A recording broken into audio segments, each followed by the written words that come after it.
같은 하나님, 같은 예수님, 같은 성경을 믿는 교회들이 여러 교파들로 분열되어 있습니다.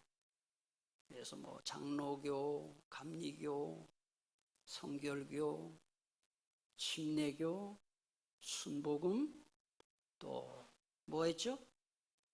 성공회, 그 다음에 천주교, 구세군,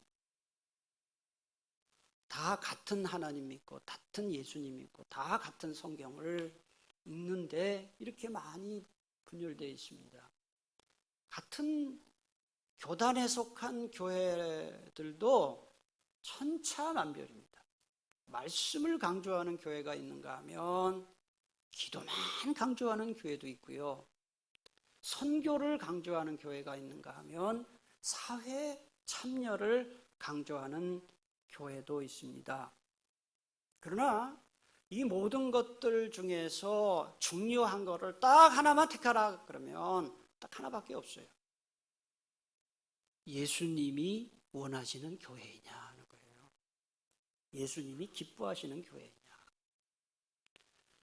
우리 삼국제일교회는 주님이 원하시는 교회, 주님이 기뻐하시는 교회가 되기를 축복합니다. 요한계시록 2장 3장에는 소아시아 지방, 즉 오늘날 터키 남서부 지방에 있던 7 교회에게 주신 주님의 예언적 메시지가 기록되어 있습니다. 그래서 교회들이 잘한 점에 대해서는 아낌없이 칭찬을 하셨지만은 교회들이 잘못한 점에 대해서는 눈에서 눈물이 쏙 빠질 정도로 아주 엄하게 책망을 하셨습니다. 그런데 이 7 교회의 모습을 쭉 읽어보면 오늘 전 세계의 수많은 교회들의 모습이 거기 다 들어가 있습니다. 따라서 요한계시록 2장과 3장에 나오는 7 교회, 여러분 다 아시죠? 에서보두 사빌라. 벌써 다 잊어버리셨나요? 에베소, 서모나, 보가모, 두아디라, 사대, 빌라델비아, 라오디게아, 이 7 교회가 뭘 칭찬받았는지 뭘 책망받았는지를 찬찬히 살펴보면서 그 모습을 보면 우리 교회와 우리 자신의 영적 실상을 점검받을 수가 있어요. 오늘 말씀 듣는 중에 여러분의 영혼이 말씀으로 수술받는 시간 되기를 축복합니다. 잘못된 것은 도려내고 잘한 것 더 잘하고. 오늘은 첫 번째 시간으로 에베소 교회에 대해서 살펴보겠습니다. 에베소 교회에 대해서 내용이 많기 때문에 오늘 한번, 다음 주 한번, 2번에 걸쳐서 말씀을 드리겠습니다.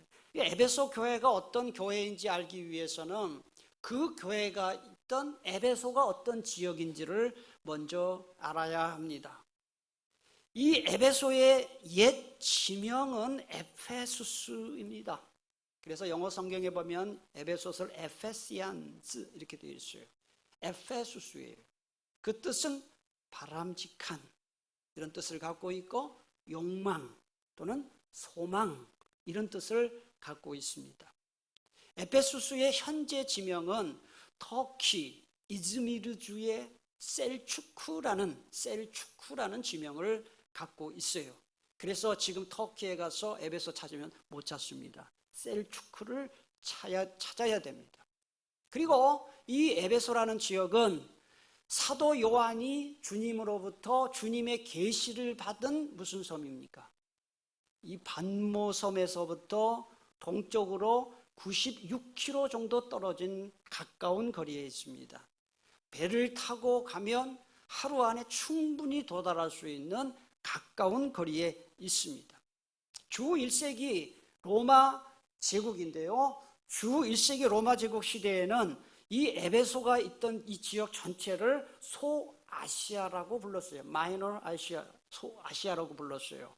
그런데 이 소아시아 지역에서 가장 큰 도시 3개를 꼽으라고 한다면은 7 교회 중에 앞에 나오는 3 지역, 에베소, 서머나, 보가모, 이 지역이 가장 큰 도시였습니다. 그 중에 가장 큰 도시가 바로 에베소예요. 그래서 이 에베소라는 지역에 로마 총독이 거주하고 있었습니다. 참고로 주 1세기 로마 제국 전체에서 가장 큰 도시를 순서대로 4개만 꼽으라고 하면은 이 로마 제국의 수도인 이탈리아의 로마고요. 그 다음에 두 번째로는 북아프리카 이집트에 있는 알렉산드리아라는 도시고요. 그 다음에 세 번째로는 시리아, 이스라엘 위에 있는 시리아의 안티오키아라는 그런 도시입니다. 그 다음에 네 번째가 바로 이 에베소입니다. 에베소. 그 에베소의 인구가 얼마냐? 22만 5천 명이에요. 우리가 생각할 땐 22만 5천 명 별로 아닌 것 같죠? 2000년 전의 인구입니다. 네. 우리 부평구가 지금 몇 명인지 아세요? 부평구 몇 명 사는지 아세요? 관심 없죠? 몇 명 사는지 알지? 48만 2천 명이 산대요. 48만 6천 명이 산대요. 그럼 거의 절반에 해당되는 엄청난 사람들이 에베소에 살고 있었다는 이야기입니다. 모든 길은 로마로 통한다는 말 많이 들어보셨지요. 로마로 가는 길이 로마 제국 시대에는 아주 셀 수 없을 만큼 많이 있었습니다. 제가 이탈리아에 가봤습니다. 터키도 가봤습니다. 그리스에도 가봤는데요. 지금 2000년 전에 닦아놓은 로마로 가는 도로가 지금도 자동차 도로로 사용되고 있고 인도로 사용되고 있습니다. 그 정도로 로마로 가는 도로는 이 돌멩이로 아주 잘 닦아놓았습니다. 그 도로가 많이 있는데 이 에베소 지역에는 그 중에 대로 3개가 교차하는 교차점에 있습니다. 그러니까 상업이 발달하고 금융이 엄청 발달한 도시였습니다. 에베소에서 꼭 빼놓지 말아야 할 것은 원형 경기장입니다. 2만 7천 명을 수용할 수 있는 원형 경기장. 이게 현재의 모습입니다. 2000년 전에 지은 게 지금 그대로 있습니다. 얼마나 큰 도시였으면 2만 7천 명을 들어갈 수 있는 원형 극장을 만들었겠습니까? 그 다음에 20만 권의 책을 가진 셀수스 도서관이 있었습니다. 지금은 많이 파괴돼서 허물어져서 저 정도지요. 셀수스 도서관. 우리 교회 성지순례단이 2019년 갔을 때 저 뒤에 성지순례 뒤에 저 보면은 그 셀수스 도서관이 있어요. 그때 성지순례 가셨던 분들은 저게 이렇게 유명한 건지 모르고 그냥 찍었어요. 건물 하나 앞에 찍었다. 굉장히 유명한 곳입니다. 다음 사진도 하나 보여주시죠. 그 다음에 거기에는 그리스 신화의 승리의 신 니케 여신상이 에베소에 있었습니다. 여기 니케 여신상의 날개 부분 어떤 상표가 생각나지 않으세요? 나이키입니다. 나이키. 나이키가 바로 이 니케를 영어식으로 나이키라고 부르는 것입니다. 승리를 상징한 스포츠 용품에 비싸죠. 에베소는 특히 고대 7대 불가사의 중에 하나로 손꼽히는 아르테미스 신전으로 유명합니다. 사도행전에 보면은 아르테미스라고 번역이 안 되고 아데미라고 번역이 되어 있는데 이 아르테미스 여신상의 모습을 보면은 24개나 되는 유방이 달려 있고 그 다음에 하체에는 많은 아기들이 있습니다. 무엇을 상징하겠습니까? 다산을 상징합니다. 풍요를 주는 신이 바로 아르테미스 신이다라고 에베소 사람들은 믿었습니다. 이 아르테미스 여신을 모신 아르테미스 신전의 원래의 모습이 저렇습니다. 길이가 130m, 폭이 70m. 하나도 안 놀래요, 여러분들 지금요. 네. 이거 알고 보면 굉장히 큰 거거든요. 좀 놀라세요, 좀. 길이 130m. 네? 뭐 이래야 뭐가 되는 건데 뭐라도 뭔지 그냥 아이고 참. 네. 모르니까 그렇죠. 길이가 130m, 폭이 70m고요. 이 높이 하얀 대리석으로 된 이 높이가 18m인데 18m를 제가 아파트 층수로 계산해 보니까요. 2.5로 나누니까요. 7층 아파트 7층 높이에요. 요새 저런 건물은 쉽게 짓죠. 2000년 전에 지은 거예요. 2000년 전에 우리나라 무슨 시대입니까 도대체? 네. 2000년 전에 저런 그리고 이 대리석 기둥이 127개입니다. 놀라시더니 안 놀라시네요. 127개의 대리석 기둥이 있고요. 하얀 대리석으로 그중에 36개에는 금과 보석으로 장식되어 있었다고 합니다. 그 당시 세계에서 가장 큰 건물이 바로 에베소에 있는 아르테미스 신전이에요. 이 신전이 어느 정도로 크냐? 혹시 그리스 가보신 분 계세요? 그리스 아테네 가면 파르테논 신전이 있습니다. 아크로폴리스에 파르테논 신전이 있는데 저 파르테논 신전보다 4배가 큰 겁니다. 이게 아르테미스 신전이. 제가 갑자기 당황스럽습니다. 그 아르테미스 신전 맨 오른쪽에 있는 그거는 이제 다 부서지고 남아있는 사진인데요. 자, 사진은 됐고요. 이곳에 이 여신전, 이 신전을 섬기는 사제들이 있었어요. 4,000명 정도가 있었다 그래요. 남녀 사제가 4,000명 정도가 있어서 제사의식을 집례를 했습니다. 그런데 우리가 꼭 기억해야 할 것은 그 중에 여사제들이 뭐 몇 명인지 모르겠지만 한 반만 친다면 2,000명 정도 됐다고 칠 때 이 아르테미스 신전에게 제사의식을 지내는 중에 꼭 들어가는 게 뭐냐? 그곳에 제사 지내러 온 남자들과 음란 행위를 하는 겁니다. 그게 제사입니다. 그럼 여러분 생각해 보세요. 그 도시가 얼마나 음란했겠습니까? 매일매일 아주 공개적으로 음란을 하는 거죠. 이렇게 음란한 도시가 바로 에베소예요. 에베소 사람들은 아르테미스 여신만 숭배한 것이 아니라 주술, 마술, 그 다음에 미신 다 숭배했어요. 그래서 부적을 파는 장사가 돈을 많이 벌었고요. 아르테미스 신전과 아르테미스 여신상의 모형물을 파는 장사들이 돈을 많이 벌었어요. 그래서 사도행전에 보면 사도 바울이 이곳에 가서 전도했을 때 제일 많이 데모했던 사람들이 누굽니까? 이 신전과 여신상의 모형물을 팔아서 먹고 사는 사람들이 데모를 했어요. 이런 걸 알고 성경을 보시고 이런 보면은 우리가 훨씬 이해가 빠르겠죠. 에베소는 특히 로마 황제 숭배로 유명한 도시입니다.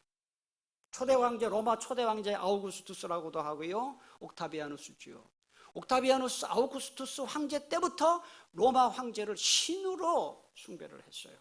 그 옥타비아누스 황제가 자기 전 로마 제국을 사실상 열은 율리어스 카이사르를 신으로 세우기도 했고요.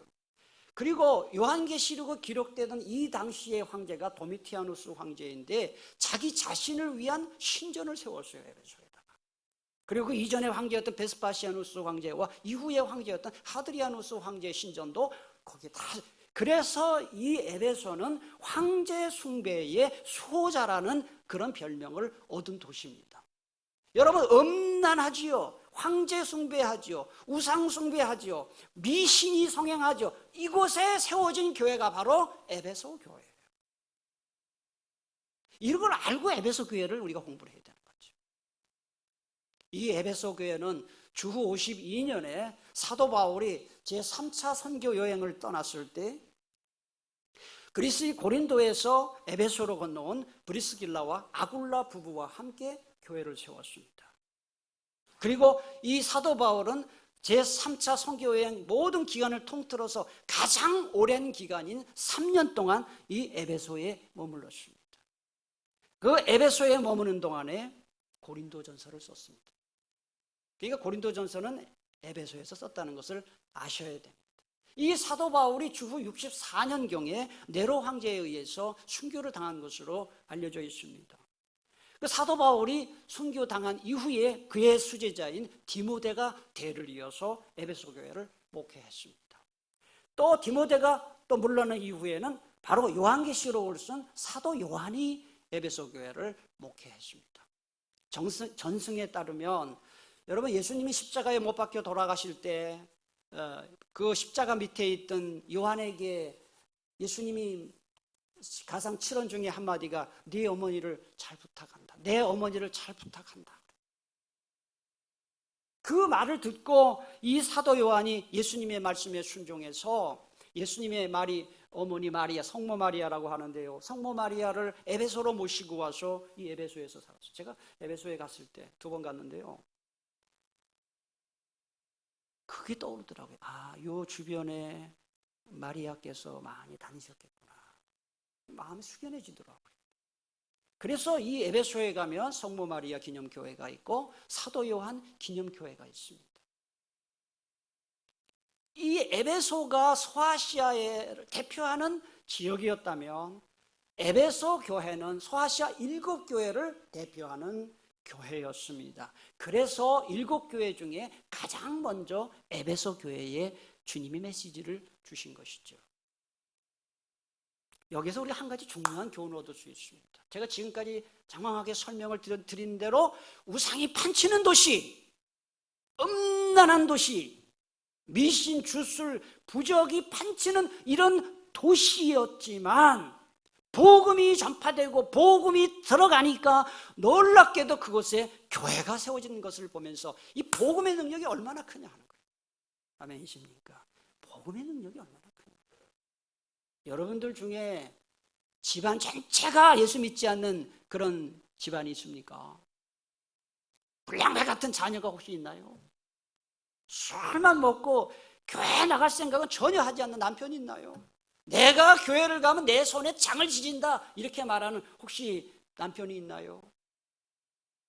에베소가 어떤 도시였나요? 말씀드렸잖아요. 우상숭배, 황제숭배, 마술, 주술, 미신, 부적이 판치는 에베소였지만 사도 바울, 디모데, 사도 요한이 대를 이어서 복음을 전파한 결과 소아시아에서 가장 큰 교회가 설립된 이 변화된 것을 통해서 교회에 나갈 것 같지 않은 가족, 다른 사람은 몰라도 우리 남편 교회 안 나갈 거예요, 우리 아이들 교회 안 나갈 거예요, 그런 사람 있습니까? 계속 기도하고 계속 말씀을 전하면 여러분의 가정, 여러분의 집안도 에베소가 변화됐던 것처럼 천국 집안, 예수 믿는 집안이 될 줄로 믿습니다. 1절을 봉독하겠습니다. 에베소 교회 사자에게 편지하라. 오른손에 있는 7뼈를 붙잡고 7 금촛대 사이를 거니시는 이가 이르시되. 여기는 주님이 어떤 주님인지를 설명하는 거지요. 예수님이 어떤 예수님이냐. 오른손에 7뼈를 붙잡고 7 금촛대 사이를 거니시는 이가 예수님이다. 그렇게 설명을 해요. 이 설명은 이미 요한계시록 1장 13절, 16절, 20절에 다 설명이 돼 있어요. 20절만 한번 보세요. 바로 위에 있는 20절. 같이 봉독하겠습니다. 네가 본 것은 내 오른손에 7뼈의 비밀과 또 7 금촛대라. 7뼈는 7교회의 사자요, 7 촛대는 7 교회니라 그랬어요. 예수님이 오른손에 7뼈를 붙잡고 있다고 했는데 그 7별은 7교회의 사자다. 7교회를 지도하는 자다. 7교회의 목회자를 말하겠죠. 예수님이 교회를 사랑하시지만 특별히 그 권능의 오른손에 주님의 교회를 맡아서 지도하는 주의 목회자들을 특별히 꽉 붙잡고 계시다는 뜻이에요. 7 금촛대 사이에 지금도 예수님이 다니신다고 했는데 그 뜻은 예수님은 교회의 주인으로서 교회를 통치하시고 인도하시고 지도하시고 보호하시는 예수님이다 이 말. 우리 눈에 보이지 않지만 우리 교회의 주인은 목사도 아니요 장로도 아니요 우리 교회의 진정한 주인은 예수님이시다 이런 뜻이에요. 우리가 예배를 드리는 순간 눈에 보이지 않지만 성부, 성자, 성령 삼위 하나님께서 우리의 예배를 받아주시고 우리의 예배를 인도하시고 우리 예배를 기뻐 받아주시는 줄 믿으시기를 바랍니다. 세상이 지금 교회가 좀 세속화되고 타락한 모습 때문에 세상 사람들이 우리 한국 교회 손가락질하고 경멸하고 멸시합니다. 어디 가서 목사라 말 말하기 창피합니다. 그리고 예수 믿는다라고 말하기가 여러분 솔직히 쉽지 않을 겁니다. 부족하게 많은 교회입니다. 흠이 많은 교회입니다. 주님이 교회를 떠나셨을까요? 그렇지 않아요. 오른손에 7뼈를 붙잡고 7 금촛대 사이에 다니시는 예수님, 계시록 2장 1절에 나오는 예수님은 오늘 지금도 교회를 운행하시고 오늘도 교회를 지키시고 보호하시고 인도하시는 그 주님이신 줄 믿으시기를 바랍니다. 이런 주님이 에베소 교회를 뭐라고 칭찬하셨나요? 2절 상반절 보세요. 내가 네 행위와 네 수고와 네 인내를 안다 그랬어요. 여러분, 다른 사람이 아니라 주님이 네가 얼마나 수고하고 애쓰는지를 안다 칭찬이에요. 3절에도 보세요. 또 네가 참고 내 이름을 위하여 견디고 게으르지 아니한 것을 아노라. 여러분, 주님의 칭찬이거든요. 제가 목사지만 가끔 두려울 때가 있습니다. 야, 내가 뭐 예수 믿는다고 믿지만, 목회한다고 하지만 주님이 나를 칭찬하실까, 책망하실까? 여러분, 여러분의 신앙에 대해서, 여러분의 삶에 대해서 주님이 칭찬해 주실 것 같아요? 너 똑바로 해라 하고 야단칠 것 같아요. 오늘 말씀을 들으면서 주님께 칭찬받는 삶을 살기로 결단하시기를 축복합니다. 내가 내 행위를 안다, 내 수고를 안다, 내 인내를 안다. 2절에 보면 여기서 2절과 3절은 연결되어 있어요. 내용상. 먼저 내 행위를 안다 그랬어요. 이 행위라는 말은 뜻이 뭐냐? 우리가 믿음으로 하는 모든 행동들을 다 통칭하는 거예요. 3절에 무슨 말씀과 연결되냐? 3절을 보시면 내 이름을 위하여 견디고, 이 말씀과 행위가 연결이 되는 거예요. 예수님의 이름을 위하여 견디었다. 어떤 상황인데요? 요한계시록에 기록될 이 당시의 그리스도인들은 세 방향으로부터 핍박을 받았고 위협을 받았어요. 첫째는 로마 제국으로부터의 위협이에요. 제가 이미 말씀드린 대로 에베소 지방은 우상숭배, 황제숭배, 마술, 주술, 미신으로 가득했어요. 나 예수 믿는 사람이기 때문에 나 황제숭배 안 할래요. 나 아르테미스 신전 여신 믿지 않아요. 그렇게 하면 이 생활이 안 됐어요. 장사를 할 수 없었어요. 사람들과 사귈 수가 없었어요.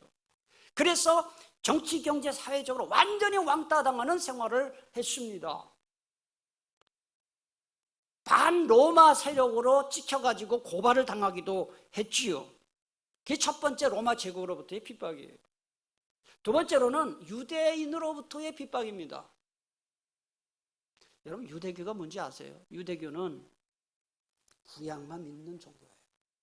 가끔 이스라엘 TV에 이스라엘 소식을 전할 때 보면은 통곡의 벽 앞에서 까만 옷을 입고 키파를 쓴 히브리인들이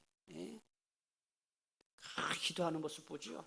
예루살렘 시내도 가보면은 아주 경건한 유대인들은 지금도 까만 복장을 하고, 근데 이 사람들이 이 가장 큰 불쌍한 게 뭐냐? 예수님을 메시아로 인정 안 해요. 그러니까 신약 인정 안 하는 거예요. 구약의 야훼 하나님만 믿는 거예요. 구약의 하나님만 하나님이에요. 그런데 이 유대교는 로마 제국에서 유일신은 믿는 종교로 인정을 해주고, 너희들은 황제 숭배 안 해도 돼, 너희들은 우상 숭배 안 해도 돼, 그렇게 인정을 해줬어요. 이해가 되세요? 기독교는 그렇게 핍박을 했는데 왜 유대교는 인정을 했을까요? 이유가 있어요. 유대교 신자들은 세상의 모든 민족 중에서 오직 유대인들만, 히브리 사람들만, 이스라엘 사람들만 하나님께 택함 받은 민족이다라는 그 선민 사상이라고 해요.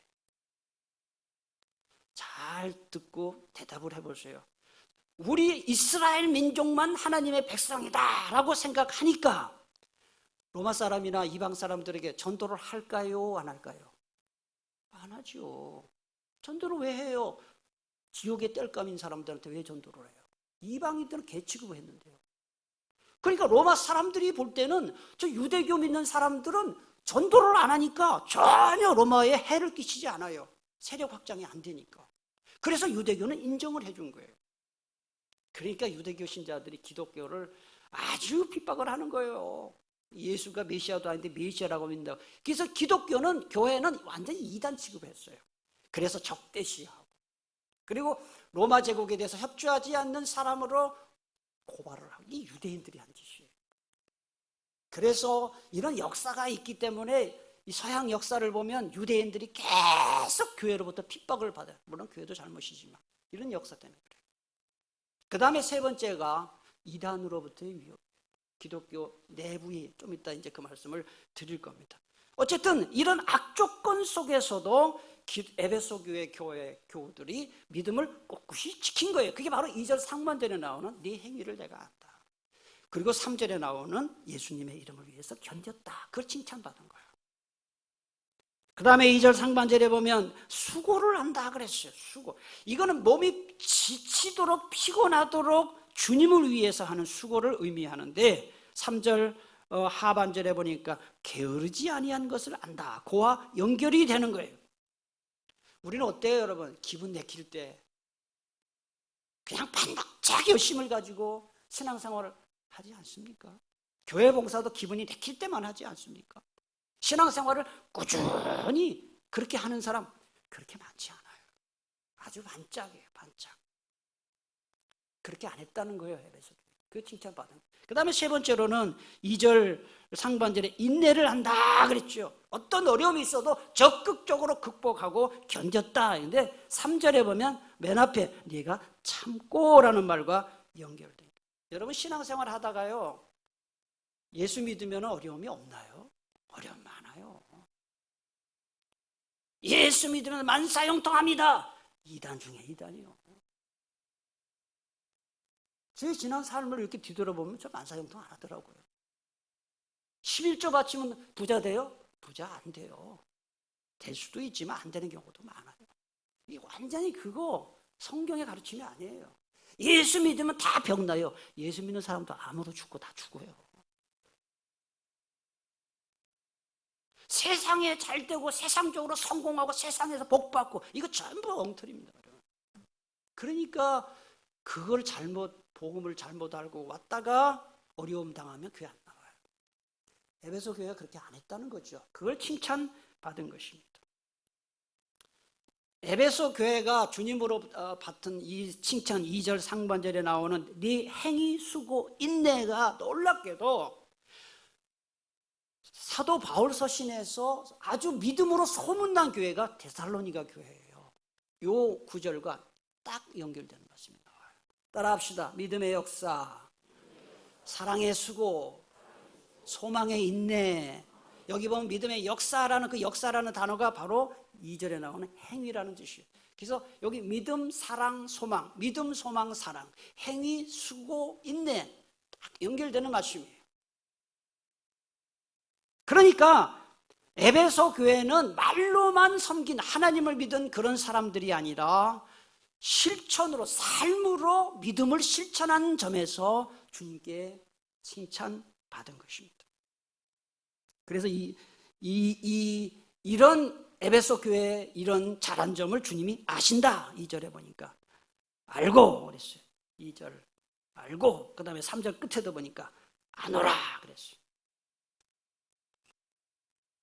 여러분 예수 잘 믿는 사람이 어떤 사람인지 아세요? 항상 어떤 의식을 갖고 있냐 하면 아무도 보지 않고 나 혼자 있는 곳에 있을 때도 주님이 나를 지금 보고 계신다라고 믿는 사람이에요. 아멘이십니까? 주님은 우리를 모든 것을 보고 계신다. 말로만 주여 주여 하는지 아니면 실제로 믿음으로 살고 있는지 주님 다 아셔요. 네? 주님은 우리가 입으로만 충성하는지 마음과 정성으로 충성하는지 다 아셔요. 주님은 우리의 말과 행동, 나타난 것만 아시는 게 아니라 속으로 무슨 생각을 하는지 어떤 동기를 갖고 있는지 주님은 다 아셔요. 주님 두려워할 줄 알아야 돼요. 내가 이러면 안 되는데 이러면 안 되는지 하면서 나쁜 짓 계속하는 사람들 여러분 가운데 있지 않아요? 주님 두려워하지 않아서 주님을 두려워하지 않아서 그런 거예요. 바라기는 주님은 나의 모든 일거수일투족을 특히 아무도 보지 않는 곳에서 내가 하는 모든 삶 행동을 다 보고 계신다는 사실을 인지하고 주님 앞에서 사시기를 축복합니다. 에베소 교회가 주님께 칭찬받은 첫 번째가 바로 지금까지 말씀드린 거 마지막 한 가지. 또 어떤 점을 칭찬받았느냐? 2절 중간에 보니까 또 악한 자들을 용납하지 아니한 것과 자칭 사도라 하되 아닌 자들을 시험하여 그의 거짓된 것을 내가 드러낸 것을 내가 안다 그 얘기예요. 그리고 그게 칭찬하신 거예요. 여기 2절 중간에 2절에 보면 악한 자들을 용납지 않았다. 악한 자들이 누구냐? 2절 중간에 나와요. 자칭 사도라고 하는데 아닌 거짓 사도, 거짓 교사. 그리고 6절에 나오는 니골라당을 포함한 모든 이단들을 가리키는 거예요. 이단들이 나타나서요, 교회를 막 분열시키고 그리스도인들을 미혹했거든요. 근데 에베소 교회 사람들은 그 이단인지 아닌지 다 분별해가지고 그들을 교회에 발 못 붙이게 했다는 거예요. 여러분, 교회 평생 다닌 사람들 중에도 이단에 빠진 사람 많아요. 왜요? 영을 분별하지 못해서 그래요. 진리가 무엇인지 몰라서 그래요. 오늘 본문에 나오는 6절 니골라 이단이 나오는데요, 우리 6절을 한번 마지막으로 함께 봉독하겠습니다. 시작. 오직 내게 이것이 있으니.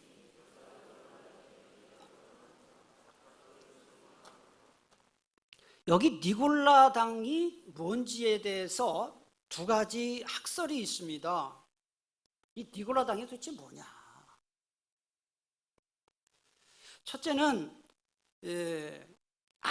시리아 안디옥 출신의 니골라가 주동한 이단이다, 그렇게 주장하는 학설이에요. 여러분, 성경을 조금 안다라고 하면은 니골라를 들어봤어야 돼요. 오늘 처음 듣습니까? 사도행전 6장에 보면 초대교회, 예루살렘 초대교회 안수 집사를 세워요. 7명 세워요. 그 중에 한 사람이 니골라예요. 그러니까 니골라는 유대교에서 기독교로 개종한 사람인데, 초대교회 때 아주 교회를 해쳤던 대표적인 이단인 영지주의에 빠져가지고 이단이 됐다, 이런 주장이 첫 번째 주장이에요. 그 다음에 두 번째 주장은 뭐냐? 우리나라 한글 성경으로 니골라라고 번역이 되어 있지만 사실은 이게 그리스어 원문에 보면 니콜라우스입니다. 저는 개인적으로 우리 한글 성경이 번역이 비교적 잘 됐지만 지명이나 인명은 그대로 좀 번역했으면 좋겠다는 생각이 들어요. 예를 들면은 우리 한글 성경에 애굽이 그 애굽이란 말이 그 한자어예요. 이집트거든요. 예를 들면 그런 것도 그렇고, 여기 니골라도 왜 니골라라고 했는지 모르겠어요. 니콜라우스예요. 정확하게 이 니콜라우스라는 이 그리스어 이름인데, 이 니콜라우스라는 이름은 정복한다, 이긴다라는 뜻의 니카오라는 말과 백성이라는 뜻을 가진 라오스가 합쳐서 니콜라우스가 된 거예요. 그러니까 합치면은 그가 백성을 정복했다. 이게 뭐예요? 이단의 가르침으로 백성들을 미혹했다, 이런 뜻이겠죠. 그런데 이 니골라당은 오늘 14절, 오늘 본문은 아니지만 여러분께서 갖고 있는 성경 2장 14절에 보면은 잘 표시를 해보세요. 그 발람의 교훈을 지키는 자라는 말이 있어요. 잘 표시를 해보세요. 발람의 교훈을 지키는 자 나와요. 여러분, 발람은 민수기 22장 23절에 나오는 선지자인데, 이 발람을 히브리어로 벨람이라고 합니다. 그런데 이 벨람이라는 말은 두 단어가 합쳐진 말인데, 벨람이라는 말, 삼킨다는 뜻과 암이라는 백성이라는 뜻, 아까 그거와 비슷해서 합치면 그가 백성을 삼킨다. 그러니까 니골라와 발람은 그리스어와 히브리어로 같은 뜻이에요. 그러니까 깊은 연관이 있는 이단이었지 않았겠나, 이렇게 해석하는 건데, 20절에 보면 또 하나 보세요. 하나 표시해 놓으세요. 표시를. 이세벨이 나와요. 그래서 니골라당, 발람당, 이세벨당은 다 비슷한 이단일 것으로 추측이 됩니다. 자, 이제 한 번만 더 질문하겠습니다. 여러분, 구약 성경에서 발람과 이세벨은 어떤 공통점이 있나요? 우상숭배, 음행한, 주도한 사람이에요. 그래서 아마도 이 에베소 지역이 황제숭배, 우상숭배, 미신, 주술, 부적이 이 많았던 점을 생각할 때 이 니골라당은 아마도 그 우상숭배, 황제숭배 하는 것과 기독교 지리를 이렇게 섞지 않았겠나, 그렇게 추측을 하는 것이죠. 니골라당이 가르친 가장 잘못된 내용이, 핵심이 세 가지예요. 첫째는 뭐냐? 이제는 구약시대 끝났다. 복음시대다. 그러니까 율법 안 지켜도 된다. 그게 첫째예요. 두 번째, 육신은 악하고 영혼은 선하기 때문에 어차피 악한 육신이니까 이 육신으로는 마음껏 죄 지어도 된다. 이 두 번째. 그 다음에 세 번째는 죄를 지어도 회개하면 용서받으니까 그냥 막 살아도 된다. 이게 니골라당의 교훈이었습니다. 이런 교훈을 에베소 교회가 용납하지 않았다. 자, 질문하겠습니다. 에베소 교회가 도대체 무슨 힘으로 이 어마어마한 이단들을 물리칠 수 있었겠는가 하는 거예요. 아까 설교 초두에 말씀드렸습니다. 비결은 딱 하나입니다. 잘 들으셨는지 모르겠어요. 에베소 교회를 목회한 사람들이 대단한 사람들이었습니다. 에베소 교회를 세운 사도 바울, 그의 뒤를 잇는 디모데, 그의 뒤를 잇는 사도 요한, 말씀에 능통한 목회자들이었습니다. 그들에 의해서 말씀으로 훈련을 받고 나니까 이 에베소 교회 교인들은 무슨 소리를 들으면 이게 진리인지 비진리인지 금방 아는 거예요. 금방. 이게 진리인지 성경 말씀에 맞는지 틀린지를 금방 알아듣는 거예요. 여러분, 목사님들의 설교 많이 나와요, 방송에. 물론 목사님들의 설교가 대부분 훌륭하지요. 그러나 여러분들이 설교 들을 때 잘 분별해야 됩니다. 성경에 맞는 설교인지 성경에 맞지 않는 설교인지, 이게 이단에 속한 설교인지 정통에 속한 설교인지를 분별을 해야 되는데, 그렇게 하기 위해서 어떻게 되느냐? 말씀으로 잘 훈련받아야 돼요. 여러분, 예배 시간마다 뭐 찬송, 기도 다 중요한데 왜 설교 시간이 가장 긴가요? 성경 말씀을 들을 때 하나님의 음성이 여러분에게 들려지는 역사가 있기를 축복합니다. 말씀으로 훈련받는 거예요. 아울러 여러분에게 기도 부탁합니다. 말씀을 잘 여러분들이 훈련받아야 이단을 물리칠 수 있기 때문에 저를 포함해서 강단에서 말씀을 선포하는 우리 목사님들이, 또 전도사님들이 말씀을 잘 선포할 수 있도록 기도해 주시기를 바랍니다. 말씀 맺겠습니다. 교회는 진리를 선포하고 전파할 책임도 있지만 지킬 책임이 있어요. 지금 우리 한국 교회는요, 세속주의가 교회 안에 많이 들어왔어요. 그래서 어떤 면에서는 세상보다도 못한 짓들을 하는 교회들이 없지 않아 있어요. 대기업에서나 하는 짓을 교회들이 하기도 하고, 북한에서 하는 짓을 교회가 하기도 하고요. 그 다음에 동성애라든지 낙태라든지 이런 죄를 죄라고 이야기하지 않고 선포하지 아니하고 교인 떨어질까 봐.